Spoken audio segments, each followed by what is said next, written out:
ଇ ଫିଲ୍ମଟା ଷ୍ଟାର୍ଟ ହେସି କିଛି ଦୋସ୍ତ ମାନକେ ଦେଖିକରି ଯେନ୍ ମାନେ କି ନ୍ୟୁ ଇୟର ରେ ପାର୍ଟି କରବାର୍ ଲାଗି ଚାହୁଁଥିସନ୍, କିଛି ଏଡଭେଞ୍ଚର କରବାର୍ ଲାଗି ଚାହୁଁଥିସନ୍। ଇ ସାଙ୍ଗ ମାନଙ୍କର ଭିତରେ ଦୁଇଟା ଟୁକେଲ ଆଉ ଦୁଇଟା ପିଲା ବି ଥିସନ୍। ଇ ଫିଲ୍ମର ମେନ୍ କ୍ୟାରେକ୍ଟର ଯେନେ ଗୋଟେ ଟୁକେଲ ଯାହାର ନାଁ ଲୋଇ ଥିସି, ବାକି ତାର ସାଙ୍ଗ ମାନେ ଇ ଚାରି ଜଣର ସାଙ୍ଗେ ଆର ଜଣେ ବି ଯିବାର୍ ଲାଗି ଚାହୁଁଥିସି, ଯାହାର ନାଁ କି ଗିଲମ ଥିସି।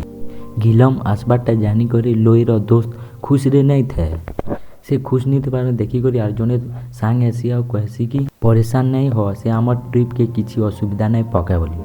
କେଁ ହେଲା ଇଏ କି ଗିଲମ ଲୋଇକେ ପସନ୍ଦ କରୁଥିଲା କେତେ ଇୟର ପୂର୍ବରୁ। ଲୋଇର ସାଙ୍ଗ ବି ଲୋଇକେ ବୁଝାସି କି ତୁଇ ଟେନସନ ନି ନେ ବୋଲି, ସେ ତୋତେ ପରେଶାନ ବି ନାଇଁ करे, ସେ ତ ଖାଲି ଆମର ସାଙ୍ଗେ ଟ୍ରିପ୍ରେ ଯିବାର ଲାଗି ଚାହୁଁଛେ ବୋଲି। ସେ ପାଞ୍ଚ ଜଣ ମିଶିକରି ଟ୍ରିପ୍ରେ ବାହାରି ଯାଏସନ୍। ଲେକିନ ଇ ଟ୍ରିପ୍ଟା ଏମାନଙ୍କର ଲାଗି ଜୀବନ ନେଇ ଯିବା, ଇଟା ଇ ଫିଲ୍ମରେ ଜାନମା ଆମେ। ଲୋଇ ଇ ଟ୍ରିପ୍ରେ ଗିଲମକେ ସବୁବେଳେ ଅନରେ କରି ଦେଖୁଥିସି ଆଉ ଟ୍ରିପ୍ର ମଜା ବି ନି ନଉଥାଏ। ଆଉ ବାକି ସବ ଯାହାର ହେଲେ ସେମାନେ ବହୁତ ଏନ୍ଜୟ କରୁଥିଲେ, ମଜାମସ୍ତି କରୁଥିଲେ।